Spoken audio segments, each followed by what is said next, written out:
നാടിനെ ഞെട്ടിച്ച അരും കൊലകൾ. കോഴിക്കോട് 16-കാരിയായ നസ്രീനയെ ശ്വാസം മുട്ടിച്ചു കൊന്നത് ബന്ധുവായ 20 വയസ്സുകാരനാണ്. കണ്ണൂർ അഞ്ചരക്കണ്ടി ഡെന്റൽ കോളേജ് വിദ്യാർത്ഥി നിതിൻ രാജിന്റെ മരണത്തിൽ പ്രതിസ്ഥാനത്തുള്ളത് അധ്യാപകരാണ്. തലസ്ഥാനത്ത് യുവാവിനെ അതിക്രൂരമായി തല്ലിക്കൊന്നു. ഈ വാരം നടന്ന കൊടും ക്രൂരതകളുടെ വാർത്തകൾ വിശദമായി പരിശോധിക്കാം. എല്ലാ പ്രേക്ഷകർക്കും സ്വാഗതം ക്രൈം വാച്ചിലേക്ക്. കോഴിക്കോട് ഈസ്റ്റ് മൂഴിക്കലിൽ 16-കാരിയായ നസ്രീനയെ ശ്വാസം മുട്ടിച്ചു കൊന്നത് മറ്റാരുമായിരുന്നില്ല, ബന്ധുവായ 20 വയസ്സുകാരനാണ്. സ്വഭാവ ദൂഷ്യം കുടുംബത്തെ അറിയിച്ചതിന്റെ പേരിലായിരുന്നു ഈ ക്രൂരത. പെൺകുട്ടിയെ കൊലപ്പെടുത്തിയ ശേഷം പ്രതി അദ്നാൻ ജീവനൊടുക്കി.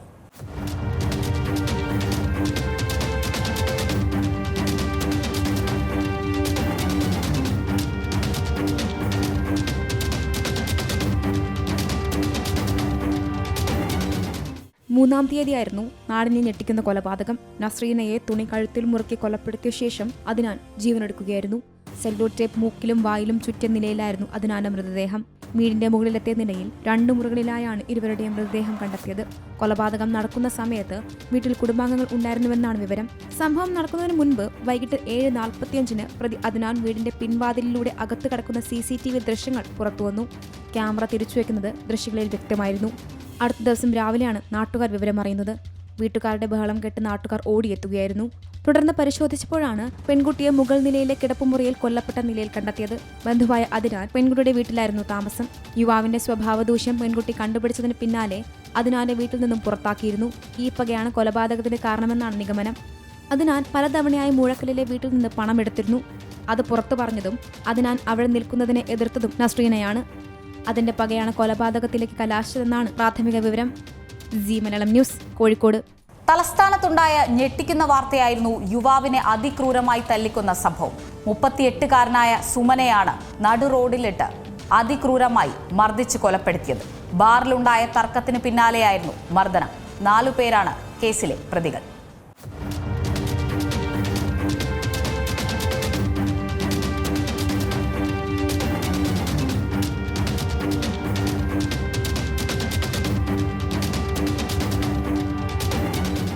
വിഴിഞ്ഞം മുക്കോലയിലെ ബാറിലാണ് യുവാക്കൾ ഏറ്റുമുട്ടിയത്.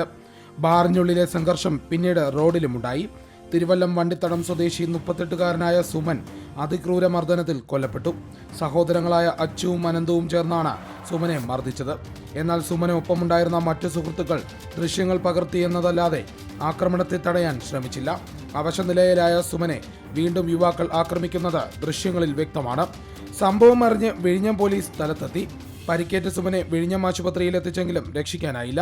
സംഭവത്തെ തുടർന്ന് അസിസ്റ്റന്റ് കമ്മീഷണർ അടക്കമുള്ള ഉദ്യോഗസ്ഥർ സ്ഥലത്തെത്തി. ബാറിലെ CCTV ദൃശ്യങ്ങൾ പോലീസ് പരിശോധിച്ചു.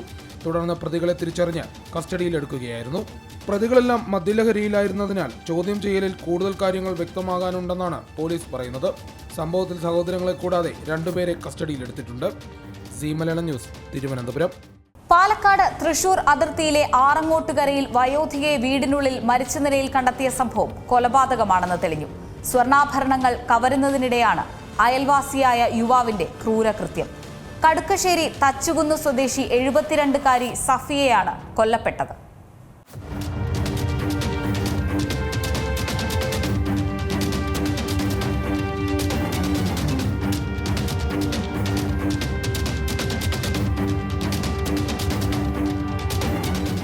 ഈ മാസം 12-നാണ് ആറങ്ങോട്ടുകര കടുക്കശ്ശേരിയിൽ വയോധികയെ വീടിനുള്ളിൽ മരിച്ച നിലയിൽ കണ്ടെത്തിയത്. മുറിവുകളേറ്റ ശരീരത്തിൽ സ്വർണ്ണാഭരണങ്ങൾ കാണാനില്ലായിരുന്നു. തുടർന്ന് ദുരൂഹത ആരോപിച്ച് ബന്ധുക്കളും നാട്ടുകാരും രംഗത്തെത്തിയതോടെ പോലീസ് നടത്തിയ അന്വേഷണത്തിലാണ് വയോധികയുടെ മരണം കൊലപാതകമെന്ന് കണ്ടെത്തിയത്. പിന്നാലെ അയൽവാസിയായ 28-കാരൻ ശരത്തിനെ പോലീസ് അറസ്റ്റ് ചെയ്തു. ഹൃദയാഘാതം മൂലമാണ് മരണമെന്നാണ് പോസ്റ്റ്മോർട്ടം റിപ്പോർട്ടിൽ സൂചിപ്പിച്ചിരുന്നെങ്കിലും സഫിയയുടെ സ്വർണ്ണാഭരണങ്ങൾ കാണാതായതും ശരീരത്തിലേറ്റ മുറിവുകളും പോലീസിന് സംശയമുണ്ടാക്കി. തുടർന്ന് നടത്തിയ അന്വേഷണത്തിൽ ശരത്തിനെ ചോദ്യം ചെയ്തതോടെയാണ് മോഷണ വിവരം പുറത്തുവന്നത്. വീടിന്റെ പിൻവാതിലൂടെ അകത്ത് കയറിയ പ്രതി സ്വർണ്ണാഭരണങ്ങൾ കവരാൻ സഫിയെ ആക്രമിക്കുകയായിരുന്നു. തുടർന്ന് 3 സ്വർണ്ണവളകളും മാലയും മോഷ്ടിച്ച് സ്വന്തം വീടിന്റെ കുളിമുറിയിൽ ഒളിപ്പിച്ചു. സഫിയുടെ വീട്ടിലെ നാളികേരവും മറ്റും കൊണ്ടുപോകുന്നതിന് സഹായിയായി പ്രതി മുൻപ് എത്താറുണ്ടായിരുന്നു. പ്രതി ഒളിപ്പിച്ച സ്വർണ്ണാഭരണങ്ങൾ പോലീസ് കണ്ടെടുത്തു. G Malayalam news, Palakkad. Palakkad Ottapalam bus സ്റ്റാൻഡിൽ കല്ലുകൊണ്ട് തലക്കടിച്ച അജ്ഞാതനെ കൊലപ്പെടുത്തിയ കേസിൽ പ്രതി പിടിയിലായി. അരുവിക്കര സ്വദേശി മധുസൂദനൻ നായരാണ് പോലീസിന്റെ പിടിയിലായത്. കൊല്ലണമെന്ന ഉദ്ദേശത്തോടെ തന്നെയായിരുന്നു ആക്രമണമെന്നാണ് പ്രതി പോലീസിന് നൽകിയ മൊഴി.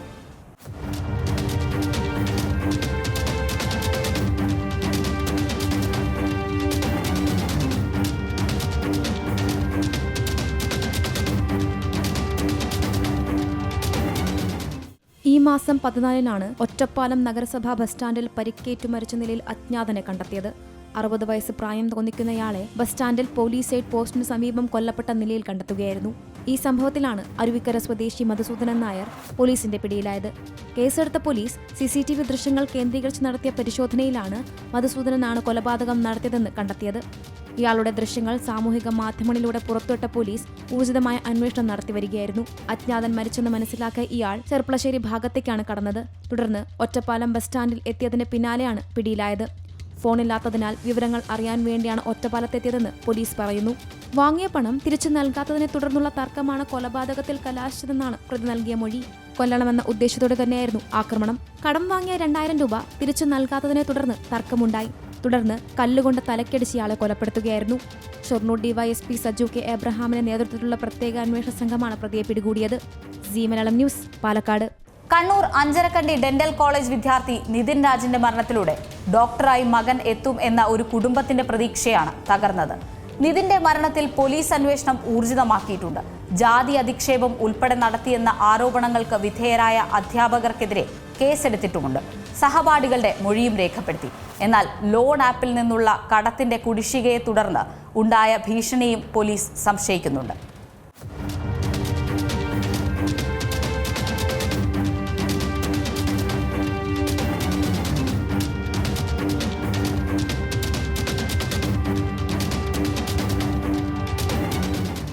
കഴിഞ്ഞ വെള്ളിയാഴ്ചയാണ് കണ്ണൂരിലെ അഞ്ചരക്കണ്ടിയിലെ ഡെന്റൽ കോളേജിൻ്റെ മുകളിലത്തെ നിലയിൽ നിന്നും വിദ്യാർത്ഥിയായ നിതിൻ രാജ് ചാടി മരിച്ചത്. മരണത്തെ തുടർന്ന് കുടുംബം ആരോപിക്കുന്നത് വിദ്യാർത്ഥിയായ നിതിൻ രാജ് നിരവധി അധിക്ഷേപങ്ങൾക്കിരയായെന്നാണ്. അധ്യാപകരടക്കം നിരവധി പേർ പലതവണ അവിടുത്തെ വിദ്യാർത്ഥികളെ ബുദ്ധിമുട്ടിക്കുന്നുണ്ടെന്നും മാനസികമായി പീഡിപ്പിക്കുന്നുണ്ടെന്നും പരാതികളുണ്ട്. വിദ്യാർത്ഥികളെല്ലാം ശക്തമായ രീതിയിൽ ഇപ്പോൾ ഒരു അധ്യാപകനെതിരെ പ്രതികരിക്കുകയാണ്. ഡോക്ടർ റാം എന്ന മേധാവിയായ ആ ഡിപ്പാർട്ട്മെൻറ്റ് മേധാവിയായ ഒരു അധ്യാപകനെതിരെയാണ് വലിയ രീതിയിലുള്ള ആരോപണങ്ങൾ ഉയർന്നു വരുന്നത്. ഈ സാഹചര്യത്തിൽ കൂടുതൽ തെളിവുകൾ വിദ്യാർത്ഥികൾ നിരത്തുകയാണ്. പലതവണ നിതിൻ രാജിനെ അധിക്ഷേപിച്ചിട്ടുണ്ട്. ജാതീയമായ അധിക്ഷേപം ഉണ്ടായിട്ടുണ്ട്. അതോടൊപ്പം നിറത്തിൻ്റെ പേരിലുള്ള അധിക്ഷേപം, അതിനെല്ലാം ഉപരി പരീക്ഷാ പേപ്പറുകൾ വലിച്ചെറിയുക, മറ്റു വിദ്യാർത്ഥികൾക്ക് അത് വായിക്കാൻ കൊടുത്ത് ചിരിപ്പിക്കുക, ഇങ്ങനെയുള്ള പല വിനോദങ്ങളും ഇയാൾ ചെയ്തിരുന്നു. മുൻപ് ഇയാളുടെ ഈ രീതിയിലുള്ള പ്രതികരണങ്ങൾക്ക് വലിയ രീതിയിലുള്ള പരാതി നേരിട്ടിരുന്നു. ഇതൊന്നും കാര്യമായി മാനേജ്മെൻറ്റ് ഏറ്റെടുത്തിട്ടില്ല. മാനേജ്മെൻറ്റിൻ്റെ ഭാഗത്തു നിന്നും വലിയ പ്രശ്നങ്ങൾ ഉണ്ടായിട്ടുണ്ട്. നിരന്തരം പീഡനമാണ് ഉണ്ടായതെന്നാണ് കുടുംബവും കുട്ടികളും വിദ്യാർത്ഥികളെല്ലാം ആരോപിക്കുന്നത്. എന്നാൽ അതേസമയം തന്നെ നിതിൻ രാജ് ഈ മരണത്തിന് കീഴടങ്ങാൻ ഇതൊരു കാരണമായോ എന്ന് പോലീസ് സംശയിക്കുകയാണ്. കാരണം ഈ സംഭവങ്ങൾക്കെല്ലാം ചുവടെ നിന്നുകൊണ്ട് തന്നെ നിതിൻ രാജിൻ്റെ ശബ്ദ സന്ദേശം ഉണ്ടായിരുന്നു. അതായത് എന്തൊക്കെ സംഭവിച്ചാലും താൻ ഈ കോഴ്സ് പൂർത്തിയാക്കും, ഡോക്ടറായി വരും, ഡെൻറ്റിസ്റ്റായി പുറത്തു വരുമെന്നുള്ള കാര്യങ്ങളെല്ലാം വ്യക്തമാക്കുന്നുണ്ട്. ഒരു അധ്യാപകൻ്റെ പിന്തുണ കൂടി ലഭിച്ചിരുന്നുവെന്നടക്കമുള്ള കാര്യങ്ങൾ പുറത്തു വരുന്നുണ്ട്. പക്ഷേ അതേസമയം തന്നെ നിതിൻ രാജ് ഈ അധിക്ഷേപം നേരിട്ടത് സഹിക്കാൻ വയ്യാതെയാണ് ജീവനൊടുക്കിയതെന്നാണ് കുടുംബം പറയുന്നത്. ഇത് കൊലക്കുറ്റത്തിന് തുല്യമാണ് എന്നുള്ള ആരോപണങ്ങളും ഉയർന്നു വരികയാണ്. എന്നാൽ ഈ ഘട്ടത്തിൽ തന്നെ ഈ മരണം നടന്നപ്പോൾ നിതിൻ രാജിൻ്റെ കുടുംബത്തെ കാണാനായി കോളേജ് അധികൃതർ എത്തിയിരുന്നില്ല. ആരും വേണ്ട രീതിയിലുള്ള ഒരു പിന്തുണ നൽകിയില്ല. ആശ്വസിപ്പിക്കാൻ പോലും ആരും ഉണ്ടായില്ല. ഇതെല്ലാം വളരെ തെറ്റായ ഒരു നിലപാടാണെന്ന് രാഷ്ട്രീയ നേതാക്കളടക്കം പറഞ്ഞിരുന്നു. രാഷ്ട്രീയ നേതാക്കൾ എല്ലാവരും പലരും ഈ നിതിൻ രാജിൻ്റെ കുടുംബത്തെ ഒന്ന് കണ്ടിരുന്നു. വീടില്ലാത്ത നിതിൻ രാജിന് ഒരു വീട് വെച്ചു കൊടുക്കാനുള്ള തീരുമാനം ഉൾപ്പെടെ ഉണ്ടായിട്ടുണ്ട്. അതോടൊപ്പം തന്നെ ശക്തമായ നടപടികൾ സ്വീകരിക്കാനും ഒപ്പം ഏത് തരത്തിലുള്ള ഒരു നിലപാടെടുത്തായാലും നിതിൻ രാജിന് നീതി നേടിക്കൊടുക്കുമെന്നും രാഷ്ട്രീയ പ്രമുഖരൊക്കെയും വ്യക്തമാക്കിയിട്ടുണ്ട്. അതേസമയം തന്നെ ഈ മുൻപ് ഇതേപോലെ സമാന അവസ്ഥയിൽ അല്ലെങ്കിൽ പോലും കോളേജിൽ നിന്നും ജീവൻ നഷ്ടപ്പെട്ട ഒരു വിദ്യാർത്ഥിയായ സിദ്ധാർത്ഥിൻ്റെ മാതാപിതാക്കൾ അവിടെ എത്തിയിരുന്നു. ഈ മരണത്തിനെത്തിയിരുന്നു. അവിടെയും ഈ സസ്പെൻഷൻ സസ്പെൻഷൻ അടക്കമുള്ള നടപടികൾ അധ്യാപകർക്കെതിരെ ഉണ്ടാകുന്നത് ഒരു പുകമറ മാത്രമാണെന്ന് സൂചിപ്പിച്ചിരുന്നു. ഇത്തരത്തിലുള്ള സാഹചര്യങ്ങളുമെല്ലാം നിലനിൽക്കുകയാണ്. അധ്യാപകനെ സസ്പെൻഡ് ചെയ്തുള്ള നടപടി, പോലീസ് കേസ് രജിസ്റ്റർ ചെയ്യുന്നു, ആത്മഹത്യാ പ്രേരണ കുറ്റം ചുമത്തുന്നു. എന്നാൽ പിന്നീടും അന്വേഷണം നടക്കുകയാണ്. പക്ഷേ അതേസമയമെല്ലാം ഈ അധ്യാപകനായ റാം ഇത് വലിയ രീതിയിലുള്ളൊരു കുറ്റബോധം ഉണ്ടാകുന്നുണ്ടോ എന്നുകൂടി സംശയിക്കേണ്ടിയിരിക്കുന്നു. അതോടൊപ്പം തന്നെ ഒപ്പമുള്ള ഒരു അധ്യാപകയെ കൂടി ഇത് നിലപാടിലൂടെ തന്നെ കോളേജ് സസ്പെൻഡ് ചെയ്തിട്ടുണ്ട്. ഈ അസോസിയേറ്റ് പ്രൊഫസർ സംഗീതയാണ്. എന്നാൽ ഇവർക്കെതിരെ നടപടി സ്വീകരിച്ചിട്ടുണ്ടെങ്കിലും ഇനി കൂടുതൽ അന്വേഷണം എങ്ങനെയാണ് എന്ന് കണ്ട് അറിയേണ്ടതുണ്ട്. ഏതായാലും പ്രത്യേക അന്വേഷണ സംഘത്തെ അടക്കം രൂപീകരിച്ചുകൊണ്ടുള്ള ഒരു അന്വേഷണം പുരോഗമിക്കുകയാണ്. അതേസമയം തന്നെ പോലീസ് മറ്റൊരു സംശയം കൂടി നിലനിർത്തുന്നുണ്ട്. അതായത് ഈ നിതിൻ രാജ് ലോൺ ആപ്പുകളിൽ നിന്ന് കടമെടുത്തിട്ടുണ്ടോ എന്നുള്ളൊരു സംശയം. കാരണം അവരിൽ നിന്നുള്ള ഭീഷണി സന്ദേശങ്ങളും കോളുകളും വന്നതായി പ്രാഥമിക വിലയിരുത്തലുണ്ട്. നിതിൻ രാജിന് നീതി ലഭിക്കുക വളരെ പ്രയാസമുള്ള കാര്യമാണ് എന്ന് പറയുമ്പോഴും അതിനായുള്ള ശ്രമങ്ങൾ നടക്കുന്നുവെന്ന് തന്നെയാണ് കരുതുന്നത്. അടുത്തിടെ തിരുവനന്തപുരം നെടുമങ്ങാട് ആളില്ലാത്ത വീട്ടിൽ വൻ കവർച്ച നടന്നു. വിനോദയാത്രയ്ക്ക് പോയ കുടുംബത്തിന്റെ 25 പവൻ സ്വർണമാണ് മോഷണം പോയത്. നെടുമങ്ങാട് സ്വദേശി അനസിന്റെ വീട്ടിലായിരുന്നു കവർച്ച.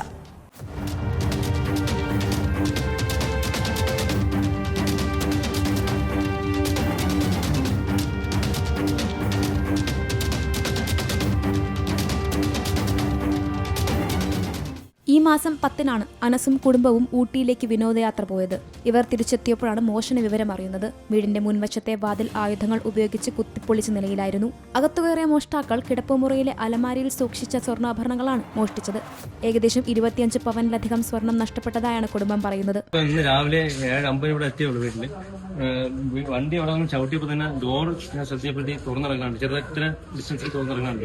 അപ്പോഴേ വൈഫിന്റെ പറഞ്ഞു. വീട്ടിൽ CCTV ക്യാമറകൾ സ്ഥാപിച്ചിരുന്നുവെങ്കിലും തെളിവ് നശിപ്പിക്കാനായി മോഷ്ടാക്കൾ ഇവയും തല്ലി തകർത്തു. നെടുമങ്ങാട് പോലീസും വിരലടയാള വിദഗ്ധരും ഡോഗ് സ്ക്വാഡും സ്ഥലത്തെത്തി തെളിവുകൾ ശേഖരിച്ചു.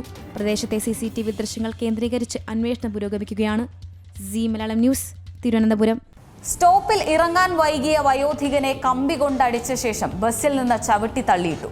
തിരുവനന്തപുരം കിഴക്കേക്കോട്ടയിലെ KSRTC ബസ് ഡ്രൈവറാണ് പ്രായത്തെ മാനിക്കാതെ ഈ നീച പ്രവൃത്തി ചെയ്തത്. വട്ടപ്പാറ സ്വദേശി 65-കാരനായ ഭദ്രനാണ് ഈ ദുരവസ്ഥയുണ്ടായത്.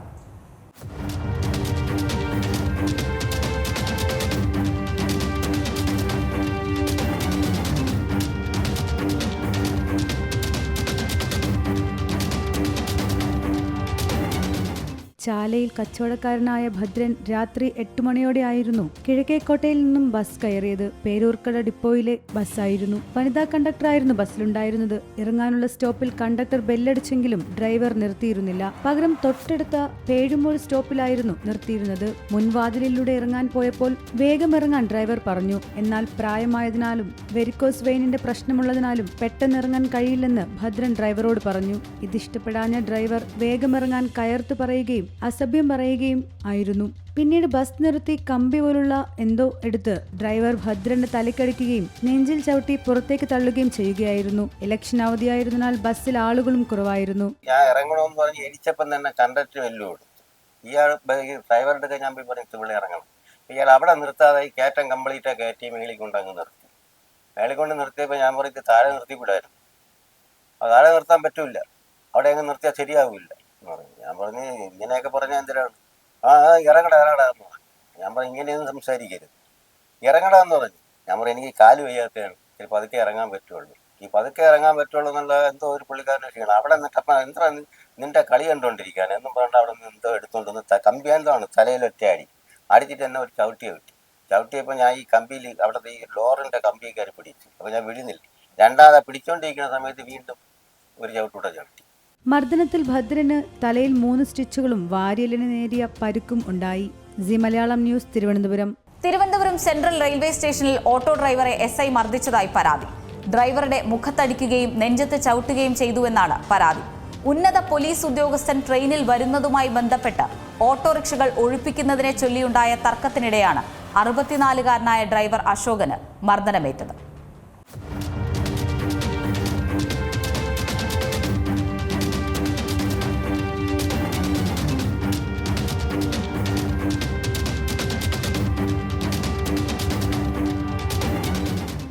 VIP വരുന്നതിനാൽ വാഹനം മാറ്റിയിടണമെന്ന് പറഞ്ഞതാണ് വാക്കേറ്റത്തിന് കാരണമായതെന്നാണ് പോലീസ് പറയുന്നത്.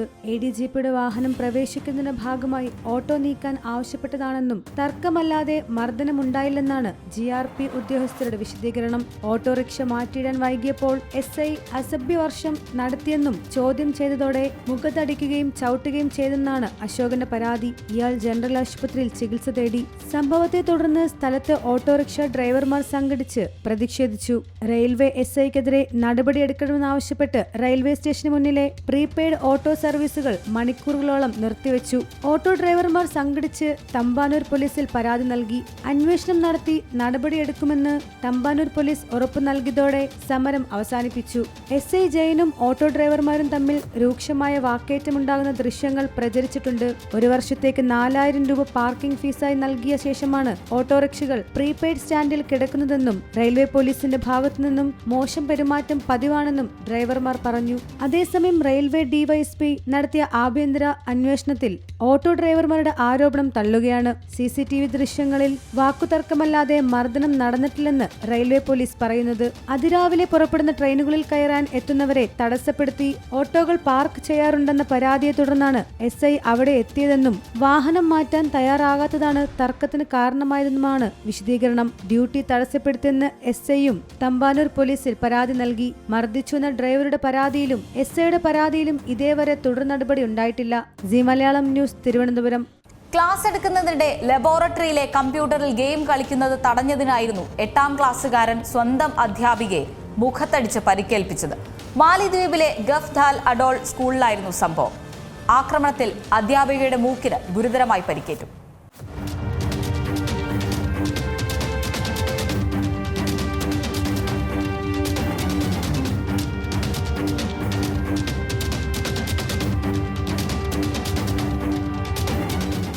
മാലിദ്വീപിലെ ദഫ്ദാൽ അഡോർ സ്കൂളിൽ ഏപ്രിൽ 12-നായിരുന്നു സംഭവം. ക്ലാസ് എടുക്കുന്നതിനിടെ ലബോറട്ടറിയിലെ കമ്പ്യൂട്ടറിൽ വിദ്യാർത്ഥി ഗെയിം കളിക്കുന്നത് ശ്രദ്ധയിൽപ്പെട്ട സ്മിത വിദ്യാർത്ഥിയെ പലതവണ താക്കീത് ചെയ്തിരുന്നു. എന്നാൽ ഇത് കൂട്ടാക്കാതിരുന്നതോടെ വീഡിയോ പകർത്തി പ്രിൻസിപ്പലിനോട് റിപ്പോർട്ട് ചെയ്യുമെന്ന് സ്മിത പറഞ്ഞു. ഇതിൽ പ്രകോപിതനായ വിദ്യാർത്ഥി സ്മിതയുടെ ഫോൺ എടുത്തെറിയുകയും മുഖത്ത് തുടർച്ചയായി ഇടിക്കുകയുമായിരുന്നു. രക്തം വാർന്ന് ബോധരഹിതയായ ഇവരെ മറ്റ് അധ്യാപകരാണ് ആംബുലൻസിൽ പ്രാഥമികാരോഗ്യ കേന്ദ്രത്തിലെത്തിച്ചത്. പിന്നീട് പ്രഥമ ശുശ്രൂഷ നൽകിയ ശേഷം കൂടുതൽ സൗകര്യമുള്ള ആശുപത്രിയിലേക്ക് മാറ്റാൻ നിർദ്ദേശിക്കുകയായിരുന്നു. മൂക്കിന്റെ എല്ലിന് പൊട്ടലേറ്റിട്ടുള്ള സ്മിതയ്ക്ക് അടിയന്തര ശസ്ത്രക്രിയ വേണമെന്നാണ് ഡോക്ടർമാർ പറഞ്ഞിരിക്കുന്നത്. ഞാൻ ചെന്നപ്പോൾ ഗെയിം കളിക്കുകയാണ്. ഞാൻ ചെന്നപ്പോൾ മോട്ടർ ഓഫ് ചെയ്തു. ഞാനോട് മോട്ടർ ഓൺ ചെയ്യാൻ പറഞ്ഞിട്ട് അവൻ ചെയ്തില്ല. പിന്നെ അവനോട് നീങ്ങിയിരിക്കാൻ പറഞ്ഞിട്ട് ഞാൻ ഓൺ ചെയ്ത് നോക്കിയപ്പോൾ എന്തോ ഒരു സൈറ്റ് എടുത്ത് വെച്ചിട്ടുണ്ട്. ഗെയിമിംഗ് ആണ്. ഞാനത് ക്ലോസ് ചെയ്തു. ഞാൻ പറഞ്ഞു ഞാൻ വീഡിയോ എടുത്തിട്ട് ഞാൻ ഇൻഫോം ചെയ്യും ടീച്ചേഴ്സിനെ അല്ലെങ്കിൽ LT എന്ന് പറഞ്ഞു. അപ്പോൾ അത് കേട്ടപ്പോൾ അവൻ പെട്ടെന്ന് എണീറ്റിട്ട് എൻ്റെ ഫോൺ വാങ്ങിച്ച് ആദ്യം ഫോൺ എടുത്തു. അപ്പം ഞാൻ ഈ ഫോൺ എടുത്തെറിഞ്ഞ ഇതിൽ ഞാൻ ഫോൺ പൊട്ടിയോ എന്നുള്ള ഇതിൽ ആ ഒരു സൈഡിലോട്ട് നോക്കുന്ന സമയത്തിന് ഇവനെന്നെ പഞ്ച് ചെയ്ത് കഴിഞ്ഞു. പഞ്ച് ചെയ്തപ്പോൾ എനിക്ക് പെട്ടെന്ന് എവിടെ നിന്നാണ് ഈ ഇടി കിട്ടിയതെന്ന് എനിക്ക് വരുന്നില്ല. അപ്പോൾ എനിക്കൊന്നും ചെയ്യാൻ പറ്റുന്നില്ല, സ്റ്റക്ക് ആവുന്നില്ല. അതിനോടിടയ്ക്ക് അവൻ ഒരു 3-4 ഇടി എൻ്റെ മൂക്കിൽ ഇടിച്ചു. 1 വർഷം മുൻപായിരുന്നു സ്മിത മാലിദ്വീപിലെ സ്കൂളിൽ കമ്പ്യൂട്ടർ അധ്യാപികയായി ജോലിക്ക് ചേർന്നത്. മാലിദ്വീപിൽ ജോലി ചെയ്യുന്ന 2000-ഓളം അധ്യാപകരിൽ 75% മലയാളികളാണ്. ഇവരുടെ സുരക്ഷയിൽ ഇപ്പോഴും ആശങ്ക തുടരുകയാണ്. C Malayalam news, Thiruvananthapuram. 2021 നടന്ന ദൃശ്യ കൊലപാതകം ആരും മറന്നിട്ടുണ്ടാകില്ല. ഈയിടെയാണ് മാനസികാരോഗ്യ കേന്ദ്രത്തിൽ നിന്നും ചാടിയ കേസിലെ പ്രതി വിനീഷിനെ പോലീസ് അതിവിദഗ്ധമായി പിടികൂടിയത്. പോലീസുകാരെ കബളിപ്പിച്ചായിരുന്നു പ്രതി രക്ഷപ്പെട്ടത്.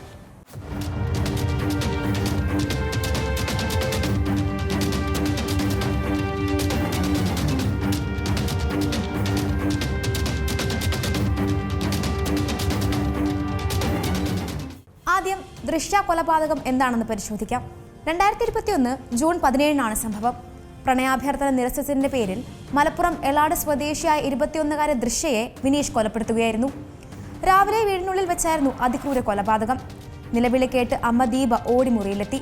അപ്പോഴേക്കും അക്രമി കടന്നു കളഞ്ഞിരുന്നു.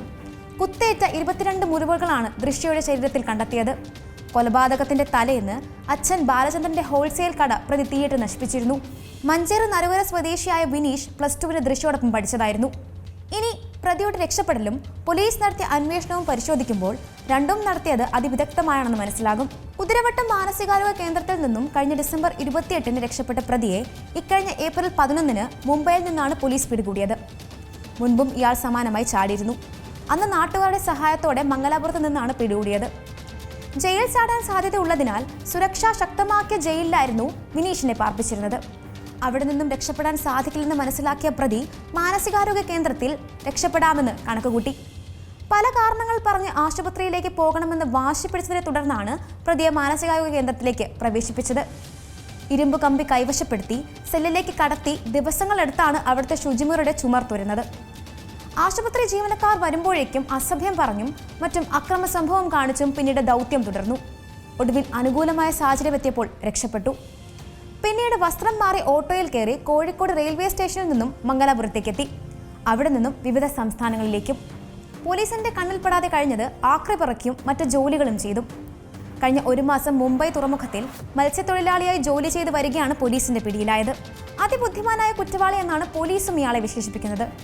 മൊബൈൽ ഫോണോ മറ്റ് ശാസ്ത്രീയ തെളിവുകളോ പ്രായോഗികമല്ലാത്തതിനാൽ പരമ്പരാഗത രീതിയിലുള്ള അന്വേഷണമാണ് സ്പെഷ്യൽ ആക്ഷൻ ഗ്രൂപ്പ് നടത്തിയത്. ദൃശ്യയുടെ കുടുംബത്തെ ഇല്ലാതാക്കുമെന്ന് പ്രതി ഭീഷണിപ്പെടുത്തിയിരുന്നതിനാൽ കുടുംബം ആശങ്കയിലായിരുന്നു. അതുകൊണ്ട് ജില്ലയിലെ മിടുക്കരായ ഉദ്യോഗസ്ഥരെ ഉൾപ്പെടുത്തി അന്നത്തെ ജില്ലാ പോലീസ് മേധാവി DIG T നാരായണൻ IPS വിപുലമായ അന്വേഷണ സംഘം രൂപീകരിച്ചു. മാമി തിരോധന കേസ് അന്വേഷണത്തിന് ക്രൈംബ്രാഞ്ചിലേക്ക് പോയ special action group SI O മോഹൻദാസിനെ തിരിച്ചു വിളിച്ച് അന്വേഷണ സംഘത്തിന്റെ ഭാഗമാക്കി. മൊബൈൽ ഫോൺ ഉപയോഗിക്കാതിരിക്കാനും ആരെയും ബന്ധപ്പെടുത്താതിരിക്കാനും വളരെയധികം ശ്രദ്ധിച്ച വിനീഷ് മഹാരാഷ്ട്രയിൽ ഉണ്ടെന്ന രഹസ്യ വിവരം ലഭിച്ചു. തുടർന്ന് നാസിക്, നാഗ്പൂർ, കല്യാൺ തുടങ്ങി നിരവധി സ്ഥലങ്ങളിൽ തെരച്ചിൽ നടത്തി. അതിൽ നിന്ന് ലഭിച്ച സൂചനകൾ വെച്ച് 400-ലധികം CCTV ദൃശ്യങ്ങൾ പരിശോധിച്ചതിൽ കല്യാണിൽ നിന്നും ക്രൈം സ്ക്വാഡ് അംഗങ്ങൾക്ക് ലഭിച്ച വിനീഷിന്റെ ചിത്രമാണ് നിർണായകമായത്. പിന്നീട് ആഴ്ചകളോളം അവിടെ തങ്ങി അന്വേഷണം നടത്തി. വിവിധ സംഘങ്ങളിലായി കിലോമീറ്ററുകൾ താണ്ടിയ അന്വേഷണത്തിനാണ് മുംബൈയിൽ പരിസമാപ്തിയായത്.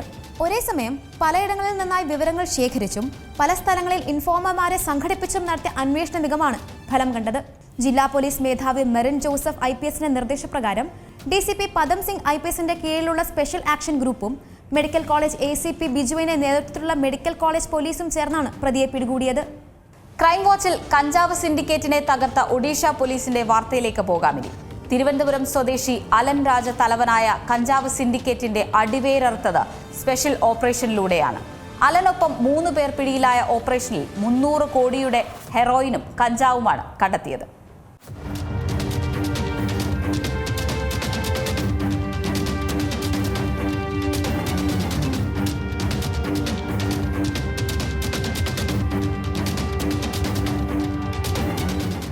രാജ്യത്തുടനീളം മയക്കുമരുന്ന് ഉൾപ്പെടെ ലഹരിക്കടത്തിന് നേതൃത്വം നൽകുന്ന മലയാളി ലഹരി മാഫിയ തലവനാണ് ഒഡീഷയിൽ അറസ്റ്റിലായത്.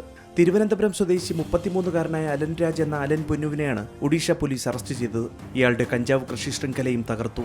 ഒഡീഷയിലെ പരജബേഡപതയിലെ ഉൾപ്രദേശത്ത് വനത്തിനുള്ളിൽ നടത്തുന്ന കഞ്ചാവ് കൃഷിയും തോട്ടങ്ങളുമാണ് കോരാപ്പുട്ട് പോലീസ് നശിപ്പിച്ചത്. 300 കോടിയുടെ കഞ്ചാവും ഹെറോയിൻ ഉൽപ്പന്നങ്ങളും ഇവ നിർമ്മിക്കാനാവശ്യമായ ഉപകരണങ്ങളും പിടിച്ചെടുത്തു. ഒഡീഷയുടെ ചരിത്രത്തിലെ ഏറ്റവും വലിയ ലഹരിമരുന്ന് വേട്ടകളിലൊന്നാണ് നടന്നിരിക്കുന്നതെന്ന് അധികൃതർ വ്യക്തമാക്കി. അലനെ കൂടാതെ തിരുവനന്തപുരം സ്വദേശികളായ 28-കാരൻ ആനന്ദ് രാജ്, 34-കാരൻ ബിത്തു എന്നിവരും 2 ഒഡീഷ സ്വദേശികളും അറസ്റ്റിലായിട്ടുണ്ട്. ഫെബ്രുവരി അവസാനവും മാർച്ച് ആദ്യവും നടത്തിയ സ്പെഷ്യൽ ഓപ്പറേഷനിലൂടെയാണ് കഞ്ചാവ് സംഘത്തിനെ നശിപ്പിക്കാനായത്. കേരള പോലീസും എക്സൈസും തേടി നടന്നിരുന്ന അലനെ സാഹസികമായി ഒഡീഷ പോലീസ് പിടികൂടുകയായിരുന്നു. കേരളത്തിലും തമിഴ്നാട് അതിർത്തിയിലും ഉൾപ്പെടെ ലഹരി പാർട്ടികൾ നടത്തിയ അലന്റെ പ്രവർത്തനം ബംഗളൂരുവും ആന്ധ്രയും കേന്ദ്രീകരിച്ചായിരുന്നു. പിന്നീട് പ്രവർത്തന മേഖല ഒഡീഷയിലേക്ക് മാറ്റി. കാടിനുള്ളിൽ ഹെറോയിൻ നിർമ്മാണവും ഉണ്ടായിരുന്നു. ഇവിടെ നിന്ന് കോടിക്കണക്കിന് രൂപയുടെ കഞ്ചാവും ഹെറോയിനും കേരളത്തിലേക്കുൾപ്പെടെ കടത്തുകയായിരുന്നു. കഴിഞ്ഞ മാസം പാപ്പനംകോട് നിന്ന് പിടികൂടിയ 250 കിലോ കഞ്ചാവും അലൻ രാജിന്റെ സംഘം കടത്തിയതാണെന്നാണ് പോലീസിന്റെ നിഗമനം. കാടിനുള്ളിൽ നിന്ന് പുറത്തിറങ്ങാതെ കഴിയുന്നതാണ് അലൻ രാജിന്റെ രീതി. സ്വകാര്യ ആവശ്യങ്ങൾക്കിടയ്ക്ക് ബംഗളൂരുവിൽ എത്തുന്നത്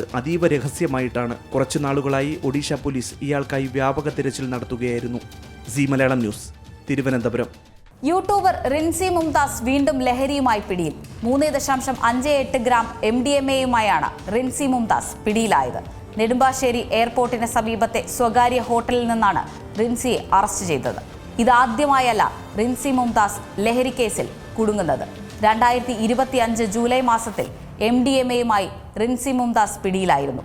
സിനിമാ മേഖലയിൽ അടക്കം ലഹരി എത്തിച്ചു നൽകുന്ന ആളാണ് കോഴിക്കോട് ഫറോക്ക് സ്വദേശിയായ റിൻസി മുംതാസ്.